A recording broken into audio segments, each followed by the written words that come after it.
राधे राधे, जय श्री कृष्णा।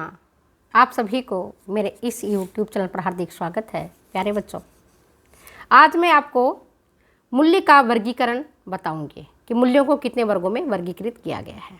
पिछले वीडियो में मैंने आपको बताया था कि हिरार्की के आधार पर, प्रभुत्व के आधार पर मूल्यों का वर्गीकरण कितने वर्गों में किया गया है। आज मैं आपसे एक प्रश्न पूछती हूँ, जवाब आप देंगे मुझे कि पार्कर ने मूल्यों को कितने वर्गों में वर्गीकृत किया है।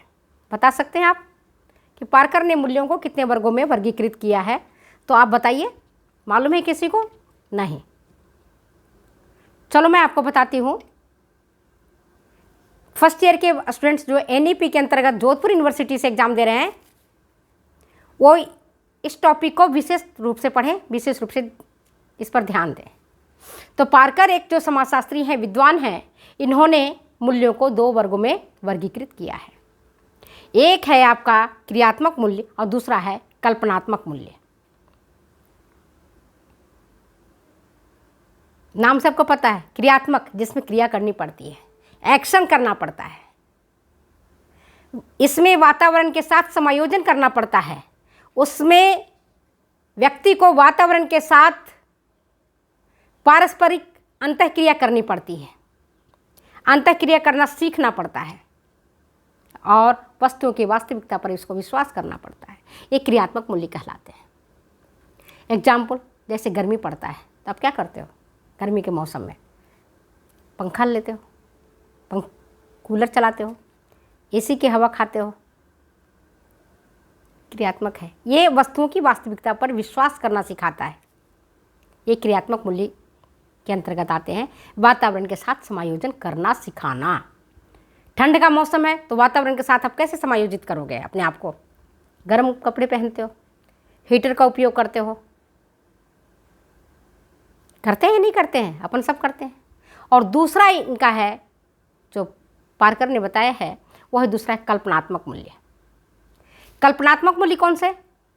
जो कल्पना के आधार पर टिका हुआ है, जो सृजन के आधार पर टिका हुआ है। अब कल्पना कहाँ से होगा? रटने वाली बात नहीं है, रटिए मत, याद रखिए, केवल सोचिएगा तो याद हो जाएगा। कल्पना कैसे करते हैं हम? कैसे इमेजिन करते हैं? हर व्यक्ति कल्पना करता है, हर व्यक्ति लेखक है, हर व्यक्ति कवि है। हमने अपनी कविता को उजागर नहीं किया है। हर व्यक्ति लेखक है, उसने अपनी लेखनी का यूज नहीं किया है। परम पिता परमेश्वर ने कल्पना शक्ति सबको दिया है। जब ही तो कोई अपनी कल्पनाओं के आधार पर अच्छे अच्छे पेंटिंग कर लेता है, अच्छा अच्छा नृत्य कर लेता है, अच्छा अच्छा गीत लिख देता है, अच्छा अच्छा संगीत बजा लेता है। ये सब क्या है? कल्पना है।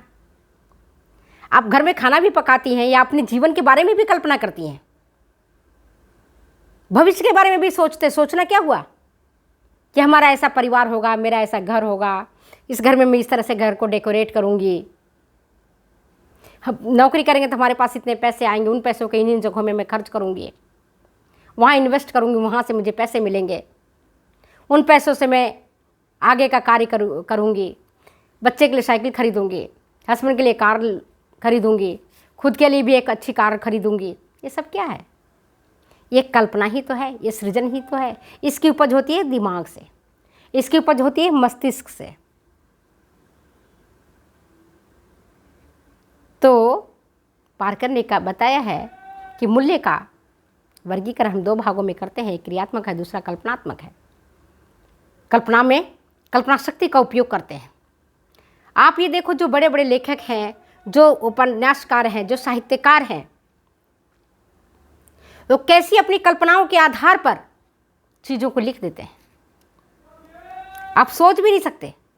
वो समुद्र के भीतरी तल के बारे में भी पता लगा लेते हैं कि समुद्र के भीतर में क्या है। ये क्या है? कल्पना ही तो है।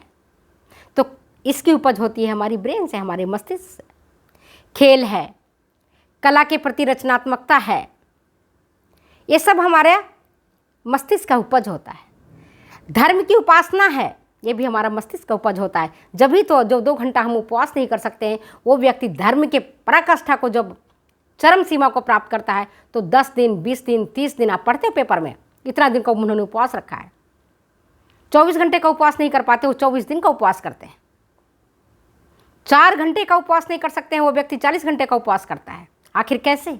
वो धर्म के प्रति इतना रिजिड होते हैं, धर्म के उतने उनके अंतर रचा बसा रहता है कि उसके लिए कुछ भी करने को तैयार हो जाते हैं। तो ये मूल्य हमारा कल्पनात्मक मूल्य के अंतर्गत आता है। तो चलो मैं अपनी वीडियो कहीं विराम देती हूँ, फिर मिलती हूँ अगले वीडियो में और फिर बताऊँगी कि पार्कर ने इन 2 वर्गों में तो मूल्यों को वर्गीकृत किया है, इसके अलावा भी उन्होंने मूल्य को और भी तरीके से समाजशास्त्र को देखते हुए उन्होंने मूल्यों का वर्गीकरण किया है। जैसे प्रेम है, सौहार्द है, खेल है, आराम है, सुख है, ये भी मूल्य है हमारा। इनके बारे में मैं अगले वीडियो में बताऊंगी। तब तक जाने को दो इजाज़त। ओके, बाय, फिर मिलते हैं।